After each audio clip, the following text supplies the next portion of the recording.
Nerd Initiative presents the Comic Press Podcast.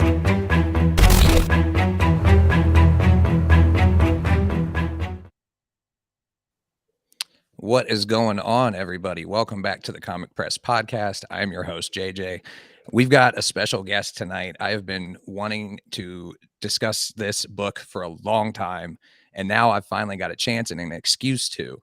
So without further ado, this is our guest for today is Felipe Pan. I hope I pronounced your name correctly. You did, yeah. Awesome. Felipe Pan, writer of Triskele from Scout Comics. How you doing, man? I'm good. I'm doing good. Thanks for having me. It's a great honor and pleasure to join you. Oh, thanks for coming on, man. Like I tell everybody that comes on, if you guys don't want to come on and talk, I don't have a show. So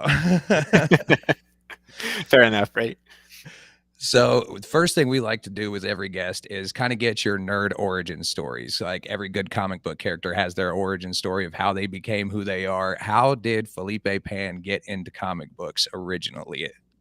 Well, comic books, but I think when I was about 6 or 7 years old, my dad got me some Brazilian comics called Seninha, right? We have like one major comic book in Brazil, which is called Monica's Gang, which is a story for children, right? And that's the main title that we have here. But at the time, I did like Monica's Gang, but there was this other title called Seninha, which was based on an F1 racer here from Brazil, Ayrton Senna. And I was just crazy for it. Although I've never been crazy about cars at all, I was just crazy for that comic, and it got me really interested in, it got me into reading comic books in general. And then soon after that, I got to read. I started reading Spider-Man and other Marvel and DC comics, a lot of manga. Then in my teenage years. And from that point on, it was just a passion of mine, and I really wanted to continue reading, and I ultimately reached a point where I wanted to start writing it as well, right? So that was pretty much it. It goes way back when I was 6, I can say. But I wouldn't say that's the origin of my of my nerd side. Okay. Because I think that when I was 4. You see, here in Brazil, I don't know if you know it, but this is a little curiosity. We have the highest concentration of Japanese people outside of Japan. So we have a lot of really. During and after World War II, lots of immigrants just started pouring into Brazil, and because of that, as a result, we got a lot of Japanese products and also TV shows back in the 80s. So before Power Rangers became popular, we were actually importing those tokusatsu shows, right? Oh, Which wow. Power Rangers was based on. So I grew up when I was 4 or 5. I was already watching those Sentai shows, the Japanese ones, right, which were dubbed. And I guess that must have been the starting point for me. That's when I got into this nerd culture track, right? And I never left, really. I mean, that's pretty interesting that you guys got a hold of that stuff like before we did in the States, because of course, here in America, we think we get everything first. So, but that's actually really interesting. I had no idea about that. Yeah, and the same thing goes with anime, right? We were getting anime, I think, a little before the US too. I think it's mainly because America produces so much content, right? Has produced like so many cartoons that maybe the market or the producers or TV channel owners, they were a little hesitant about importing material. And here in Brazil, we never had that. So we were importing these anime a little before. So we grew up on them, right? So what was like the first things you remember like getting that you remember seeing over there as far as like anime, manga? Because that's super interesting. Yeah, anime was there was this huge anime. I don't know if you're interested. Are you how versed are you in anime? I'm entry level. Because there was this huge anime called Saint Seiya. There was a movie with Sean Bean which was just released, right? Okay. The movie is just awful. But yeah, it's just really bad. But the show, the original cartoon, the original anime, it was just a phenomenon here. Not only here in Brazil, but also in Spain and in Latin America and in France and in Japan, of course. But I wasn't the only one who was just mad about this show, right? I think I must have been like 7 or 8. And then I remember that right after that, I have a friend who I have two of my best friends happen to be Japanese descendants, and one of them was it was reading Dragon Ball because his parents were buying the comics, the manga from Japan. Okay. He speaks Japanese fluently, and he was just talking about Dragon Ball with us, right? And then I learned a lot about Dragon Ball before he even came here to came to the West. So it was just fascinating. And then when he came, I already knew a lot of things about the show, about Right, because your friend had already been talking about it like crazy. he had been talking about it for like years, literally like 4 years. And then he had been showing us like these VHR tapes, right, with the OVAs and some of the episodes that he that he got hold of. It was just crazy. So Sensei, Dragon Ball, and then Pokemon, of course, was really big. Oh, that blew Uh, up everywhere. yeah, yeah, and then but a little bit before that, I think right after Sensei, we had Sailor Moon, which was really big. That I got big was here too, yeah. it was really big in the U.S. I know, right? But I would say that most people from Brazil you talk to will say there's a period before and after Senseiya. It was just madness. That's so crazy. So what made you actually what gave you the urge to start making your own comic books? What gave you that writer's itch? I think that when I was in college, I started like developing this will to write my own stories because I was reading a lot back then, and occasionally I would find a story which had a very interesting premise, but then I wouldn't like the way the story unfolded. And then I thought, well, I would have done this differently, right? And I'm not saying back then I thought, oh, this would have been much better. Right now, I'm like, Right. I'm older, and I'm like, no, that story followed the track that it should have, right? But then I got this itch that I wanted to address. I wanted to start writing my own stories, but I didn't. Interesting enough, I did not start off writing comics. I started writing novels, and Ah, I really tried to make a name as a novelist for like more than a decade. I was somewhat hesitant to start writing comics because I would have to write and somebody else would have to illustrate and another mhm. person would have to color. And I was like, I don't know if so many people get involved, I don't know how this is gonna turn out, right? Right. How I'm gonna have to adapt my story. If what if I don't get along with these people? I was scared actually. Because I've always been a comic book reader more than a novel reader, right? Mhm. So that was the side to it. I was a little scared and hesitant, as I said, to start writing comics. But then, after struggling as a novelist for so long, I was like, you know what? Maybe this isn't for me. Let me try and write comics, because I'm passionate about comics more than I'm passionate about novels. Right. I was just so lucky to have met like two artists right from the get go, who were interested in my stories, and they're just awesome people. One of them is Monaramis, who illustrated Triskele, and the other one is Olavo Costa, who illustrated two of my other works. So it's just, and then I was like, okay, it's not that bad. Right. You just got to find the Relying on right other people. people, right? Yeah. So starting then, I was like, yeah, I do not want to go back to novels like at all. I just want to keep writing comics because this is like my greatest passion. Well, in my opinion, it's the best art medium there is for Oh yeah. storytelling, hmm I hands second down. that. Yeah, hands down. Because so many people are like, well, there's not a whole lot of words in it, so there's not much story. I'm like, you got to actually look at the art. If you actually sit there and watch the art flow with this, if it's done well, but the art should tell most of the story, honestly. Yeah, yeah, absolutely. And this is, I remember that when we started Triskill, Roy's pen name is Monaramis. We were going back and forth about what we should include as text, what should be just shown, because we felt very passionately about what you just said. It's like we don't have to say what's going on. We the readers can understand what's most of what's going on just by Right. looking at the illustrations. So we were very conscious of that, and we hope that the result was good, right? Oh, I enjoyed it a lot. That's why I was like, I gotta have Felipe on or somebody from the creative team because this is such good stuff. And speaking of tricycle, let's get into that real quick. Let me bring up If you guys can't tell, I don't have a whole lot of internal pages or anything, but if you look at these covers, this is what the artwork on the inside of the book looks like. So it's beautiful. What was the original inspiration for Triskele? What made you decide to go with the Celtic influence on it? Because that's a subject matter that is very near and dear to my heart, but it's not explored a whole lot in comic books at all. No, it's not.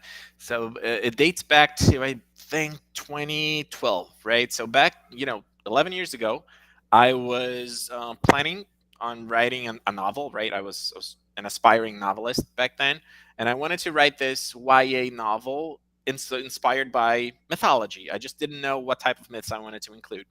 I didn't want to write something which resembled Percy Jackson, Right. because that had already been done. So I was like, okay, let's. I'm not gonna tackle Greek mythology or Egyptian mythology or Roman mythology or Norse mythology because people have seen them, right, already. I thought, well, what about Brazilian myths? But back then there was another Brazilian writer who was just finishing a trilogy of books for the same Mm. target audience, and I was like, okay, I can't do that. But this turned out, for the best because I started digging other types of mythology that I wanted to use, and I was like, okay, Celtic mythology. This I've always been a huge fan of Arthurian literature Hmm. and Arthurian lore. So back then I was like, yeah, how about? Well, I'm not gonna write a story about King Arthur, right? That has been done plenty of times by insanely talented people. I just wanted to get to the roots of those stories, and that's when I found Celtic mythology. So it's been over a decade of studies and research into Celtic mythology. I had the pleasure of going to Wales back in 2015 Oh while I wow. was in the writing, while I was doing the writing process for the novel, right? And the experience was just fantastic as I got to talk to a lot of scholars about Celtic mythology and some of the themes and motifs that I could maybe use in the story.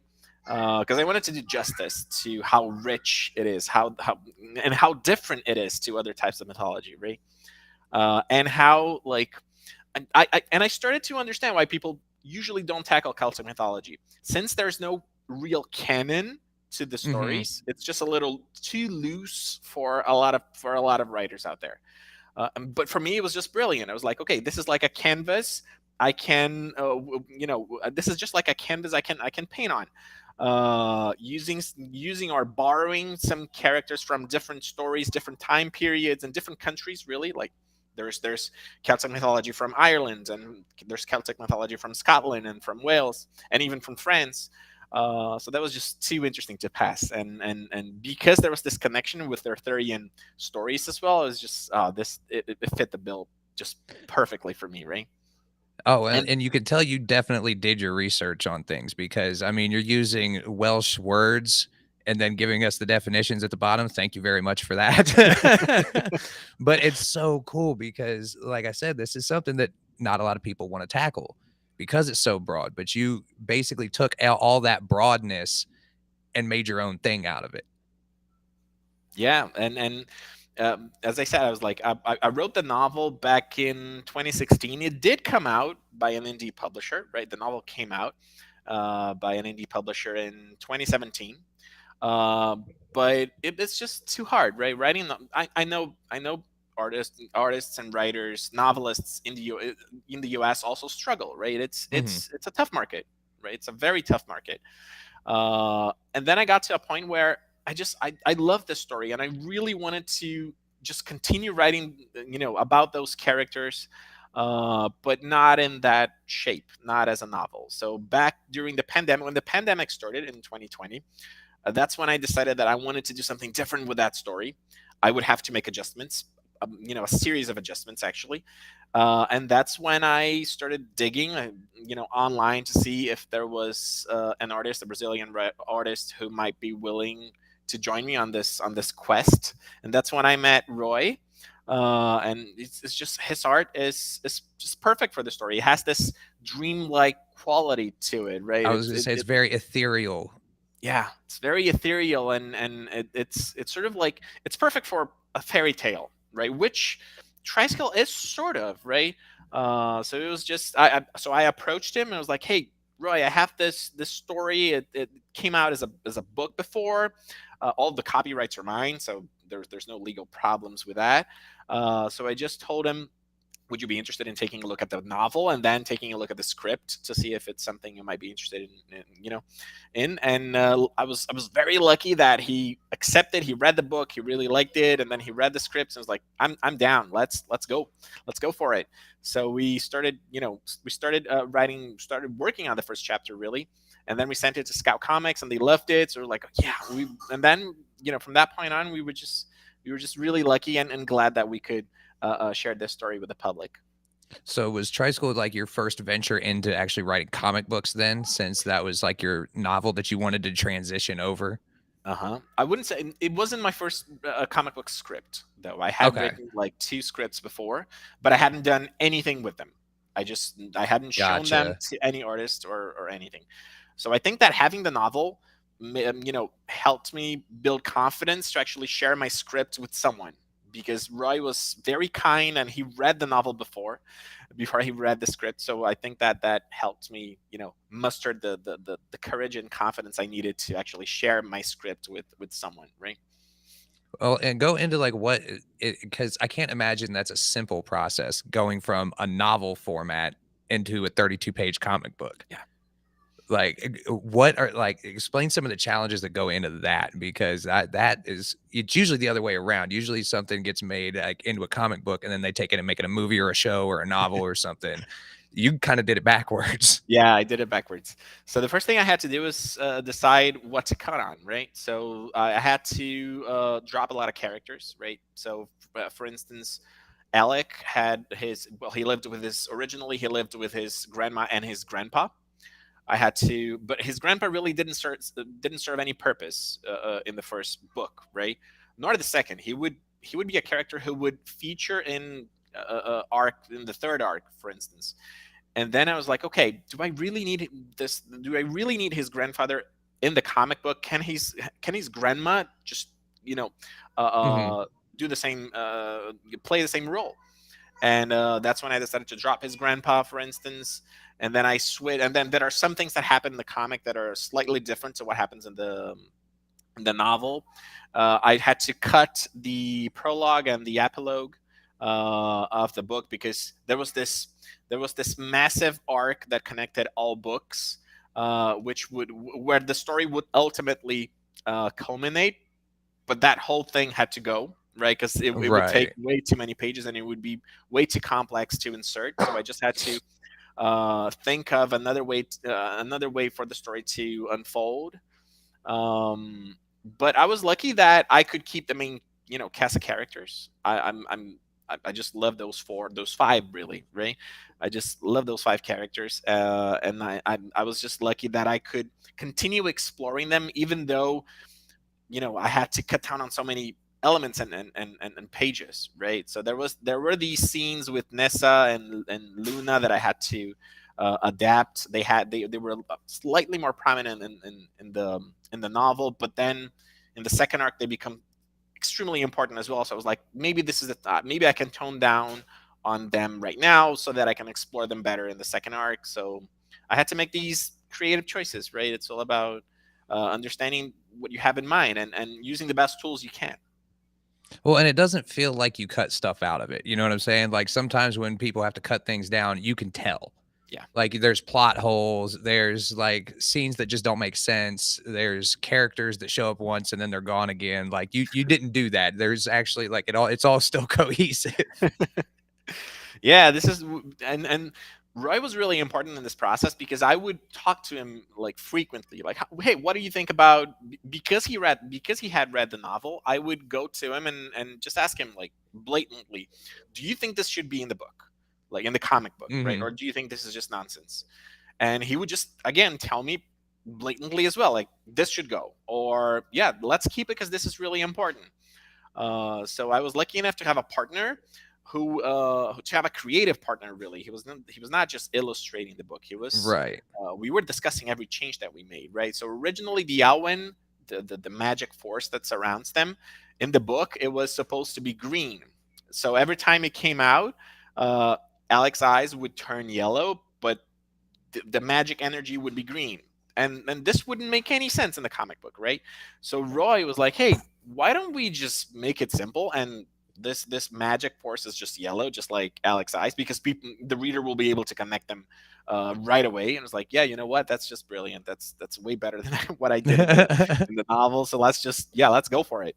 So there were many little moments like that where we sat down and we discussed. And the other way around also happened, because there were times when Roy would draw something, and I would go like, hey Roy, you know what, why don't we switch this to something else? I remember that there was one thing, I think I was a pain in Roy's neck, because I think right on page one, right, there was this window, which is a wooden window, and I remember that Roy had already reworked on page one so many times, but because it was page one, I just wanted to make sure it was perfect.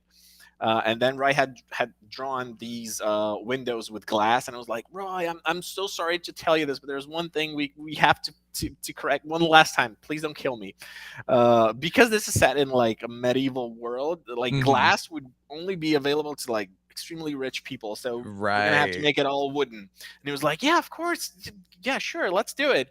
So it was really a back and forth with Roy, and it was just like an extremely collaborative work, which really paid off, I think. I think it paid off too, because you feel like you're in the dark ages of like medieval England, like because it talks about the different kingdoms. They reference Arthur, they reference Merlin. It screams that era. This is what we were going for, and and one thing we debated a lot was whether to use the anglicized names or not, right, or keep the Welsh Hmm. names. So with Arthur, there was no other way of tackling that. But for example, Merlin, you saw that we didn't use the word Merlin, we used Merlin, right, which Hmm. is sort of this the Which is the Welsh word Welsh for it. terminology for it. Yeah. Yeah. And then, but ultimately, we were like, no, let's keep it like as honest and as Welsh as possible, right? Without writing it in Welsh, because that's not something either of us could do. But then, I'll say we would have needed like a companion glossary, you know. yeah, absolutely. So, for since we haven't really gone over what like the story is about, can you give people like a quick synopsis of what the overall plot is and who the main characters are? Sure. So the story is set in Albion, right, which is this medieval fantasy version of Great Britain. And it's a story of a boy called Alec, who on Halloween night, right, Samhain, which is the predecessor for Halloween as we know it. So on Samhain night, he has this nightmare where he's granted a magical gift, and this gift will ultimately shape the fortune of the whole kingdom. Right. So it's the story of this boy as he tries to understand the gift that the magical gift that he just got. And well, because of this gift, there are many clans, there are many forces inside of Albion who are after him and his friends, right? So it's a coming of age story, but it's also a fantasy story, deeply rooted into Celtic mythology from Wales, Ireland, Scotland, and England, right? Well, and like with you traveling to Wales and actually getting to speak with some of the people that are like knee deep in this stuff all day, every day, like it shows the amount of effort you put into this. I don't Yeah, know a whole lot of people that are doing 10 years worth of research for a comic, you know? Like, yeah, I'm kind of obsessive when it comes to like if I'm including mythology or history into my stories, I want to get it as accurate as possible. Obviously, there will be moments where I'll have to take liberties and change a few things or add a few things, but I want to be as respectful as possible. Right. So this is something I wanted right from the get go. And I have, shout out to the people at Aberystwyth in Wales who were extremely welcoming, and especially the scholars and professors at Aberystwyth University who managed to spare some of their time to actually talk to me about these myths. I was just extremely thankful. Some of them even gave me like books that I couldn't find. So it oh, was just wow, that's incredible. Yeah, awesome. it was just incredible, and I think they were really into the idea that this guy, this random dude from Brazil, just showed up talking about stuff like the Mabinogion, which is something that Right. they treasure so much, but it really hasn't, been promoted outside of Wales or Great Britain all that much. So I think they Well, were just, no, and especially like back in the day, it was pretty much tried to be stamped out for a long time. yeah. So they probably really appreciated the exposure of it, honestly. I think so, and then from what they told me, they were just like, I think it fascinated them that someone from so far from such a different background and culture would find those stories interesting, and I still do. I think they're just fantastic, right? That's so awesome. So was the art style, was that a conscious decision on your guys' part to make it that very dreamy, ethereal way, or is that just his art style? It is Roy's art style, but I think that there was a conscious choice of doing that. So he has worked on other projects. He's launching a game right now called Nowhere Manor. I think it's on Steam. I think you can play the first chapter on Steam for free. Oh, okay. And he uses like this his art style is very unique. You can tell it's his work right away. But there are lots of elements which date back to maybe the 19th and beginning of the 20th century, and sometimes there's a little steampunk vibe to them. So I think that what we wanted to get across is this medieval sense, right? This medieval theme and feel to the story, and I think that I think that we were successful. I think it's just Oh, I think think you guys nailed it. So are there any other future projects that you guys are working on, or are you still trying to pump out more from Tri School? we're trying to work on Arc 2. We don't know when or how. We're just trying to, we're just again going back and forth on how and if we're going to be able to do it. I would really love if we could continue. I have published two other comic books here in Brazil. One of them is called Jaconda, right? Okay. With Olavo Costa, the illustrator, and Mariane Guzmão did the colors. So Jaconda is the story of a janitor at the Louvre Museum who's in love with the Mona Lisa. And then one day he finds a woman in Paris who's the spitting image of Da Vinci's painting. Oh, So, wow. so it's this sort of like it's sort of like a Wes Andersonian romantic comedy between these two people, right? Francisco, who's the janitor, and Elisa, who's the embodiment of the Mona Lisa. So this work came out 2 years ago, and last year we released The Boy King, which is the life story of King Tutankhamun, right? So I think I for this book I spent like almost a decimation and have like I was doing research on Egyptian culture and Egyptian history, and then it was just his story is just fascinating because he became a king, he became pharaoh when he was just a child, and his father was a heretic, right? So it was just added, it was just this boiling cauldron of events that made that made the end of the 18th dynasty just a fascinating period to look into. So we got to do this, and I also used a little bit of Egyptian mythology as well. But it's a very grounded work, although there are elements and scenes involving Egyptian mythology. Right, there was a lot of historical work into it. We even had a British Egyptologist, right, who's on Disney Plus, write the preface for our book. So we were Oh, just really nice. proud. Yeah. That's a nice little detail in there. Get the pro historian in, you know. Yeah, we really wanted to make sure that we weren't just venturing into something and invent and making things up. I used a lot of research, a lot of like thesis that Egyptologists had put forth, and I added a few details where there are no answers, right? And then when I reached out to Dr. Chris Naughton, who's the Egyptologist in question, I was like, "Would you care to read our book and tell us what you think, and maybe write a preface if you want?"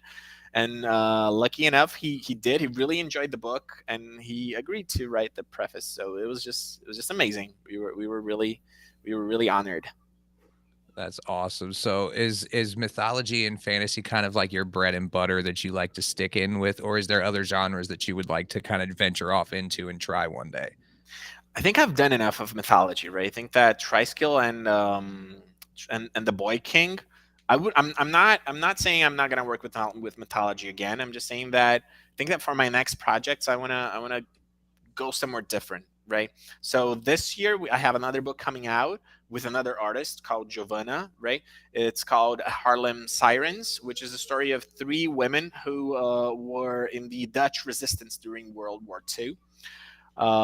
It's just a fascinating story because they were young women who would seduce, they would lure Nazi officials and then, execute I them think or I've heard liquidate this them. story before. Yeah. Yeah, one of them became a really notorious figure in Holland, right? Hani Schaft. But the other two women, they remained somewhat obscure in history.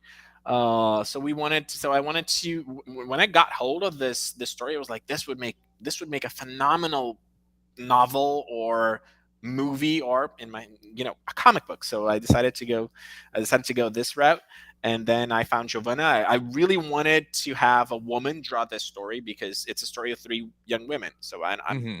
I wanted to make sure that at least one person on the team was a woman.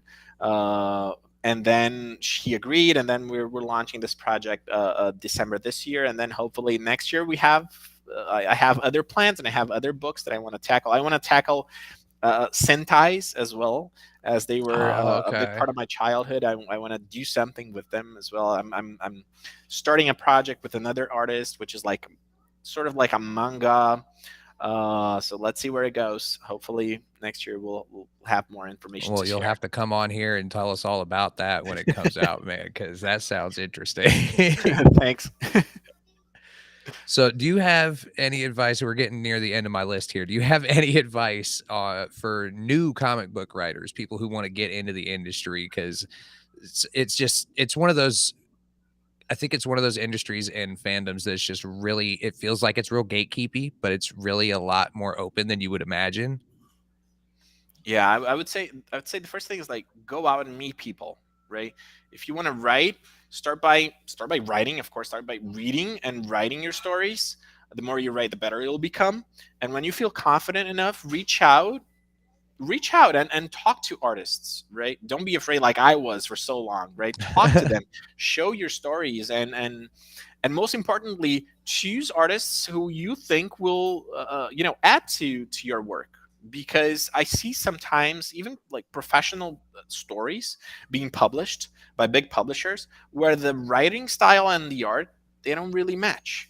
Hmm. And it's really important that you know the essence of your story and you know the artist who will bring it to life. It's really important to have a good match between what you want to have and what the readers will see, right? So I would say that this is. And it might sound just like something basic, but Well, I've no, seen a lot of it works it that might haven't. sound basic, but I've seen it like you said, like I've seen it where like it's a very like for example, it's like a very fast-paced story, but the artwork is very like static and stiff and Yeah. it just doesn't flow right. hmm Yeah, and with Triskele, I know for a fact that if it hadn't been for Roy's again ethereal style, I don't know if the story would have worked. Right? It's just that what he brought to the table was just incredible. And the same thing goes with Joconda and the Boy King, right? Olavo's art style is just amazing. It's so it really fit those two stories. And what Giovanna is bringing to the table with Harlem Sirens is the same. Like she works with watercolors, right? Oh, okay. But it's just black and white watercolors. Since the story is Oh. set in the first half of the 20th century, we just I just thought that it fit the story perfectly, and we're using this technique, and but you see, it's like it's all about understanding your own work and understanding what you want from artists, right, and trying to adapt and match those interests, right. No, that's excellent advice because like I said, I mean, I've seen a lot of stories where the artwork just does not match the story. It's either like or it'll be reversed sometimes. I've seen it where it's a real dark, brooding story, but the artwork is like a fairy tale. I'm like, this doesn't really fit. Yeah, yeah. Unfortunately, that happens more than you think, right. It really Yeah. does. I mean, this might be a controversial opinion, but I feel that way about Kingdom Come sometimes when I'm reading. Oh, DC's yeah. Kingdom Come. It's I such an epic story, but I love Alex Ross's work, but it felt very static in that. when I read Kingdom Come, I had the absolute same opinion. It's a marvelous work, Alex. I we can't just praise Alex Ross enough, right? No, I His mean it's just the man fantastic. is a genius. He's a genius. It's just that for that story, I don't know. When I was reading it, I also felt that the pace and how it just I don't know. It was not about the script. It was not about the art. It was just about The them way they not meshed. yes the way they matched or did not match, right?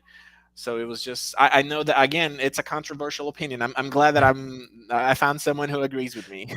Right, same here, because yeah, like you put one of those hot takes out there, and you're like, Yeah. oh, here comes the internet. Like, Yeah, oh yeah, and it is a hot take. People would be like, "Who do you think you are to talk about them in such a way?" We're not right? saying it's bad or anything. We're just saying that No, I it's mean, just it's in our it, brains, it didn't match up. yeah, it felt strange reading it. I Hmm. won't deny it, right? Whereas, like with Triskele, the way you guys were able to mesh it all in, like the word dialogue bubbles even flow with the artwork like perfectly. Like you can literally your eyes do this across the page. Like it's not a dun, dun, dun, dun, dun, you know. Yeah, and what I like about Roy's art is that it's something he whenever he chooses to have this like sequence, this dynamic sequence, sometimes it just drops gutters and it looks so fluid. So it sort of resembles what J.H. Williams the third does, right? And it's just amazing. I think it really fits the story, just like J.H. Williams' work fit Promethea with Alan Moore, right? It was just Hmm. perfect. There was complete synergy in that title. I think that Alan Moore and J.H. Williams doing that together, it was just brilliant. It's one of my favorite works by them. So it's by both of them, right? So it was just amazing. And then we had J.H. Williams return for the Sandman, right? Overture with Neil Gaiman, which also has this ethereal quality to it, Yes. and it was phenomenal again. So it was it was about knowing the artist that you wanted to work with and the artist that would serve the story better, right? 100%. So before we get out of here and I let you have the rest of your Friday evening, is there anything else you want to plug or anybody you want to shout out real quick before we get out of here? Oh, I want to shout out to the artists who have been accompanying me right in these projects. So first and foremost, Roy, who was the first one to read my stories and who joined me on this quest with Triskele, and then Olavo and Mariani, who joined me on these two other projects, Joconda and the Boy King, Giovanna, who's joining me this year, and then other future artists who I might be in touch with soon enough. I hopefully, if they enjoy my work as well, we can make some good comics. Well, and then the next time you come on here, we'll have to have you and an artist come on, so that way we can have both of you guys talk about it. Oh yeah, definitely. I hope they're not shy about speaking English though, right? Right. Well, if so, I got a couple of friends that speak Spanish, so I might be able to figure that out. But but everybody, make sure you guys go and follow Felipe on Instagram. I'll leave his screen name right down there at the bottom of the screen. You can find Triskele. I'm sorry, I got to pronounce that right. And Triskele. You could. actually, there's no right or wrong way of saying that. It's just I the way I heard it was Triskele, but I think that you can say Triskele. It's fine. Well, either way, you can find it at Scout Comics website at that QR code right there at the bottom of your screen.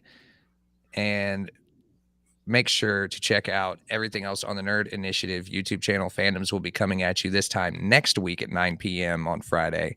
Yeah, I think that's everything we've got for you guys tonight. Make sure everybody out there be safe, be kind to each other, and take it easy.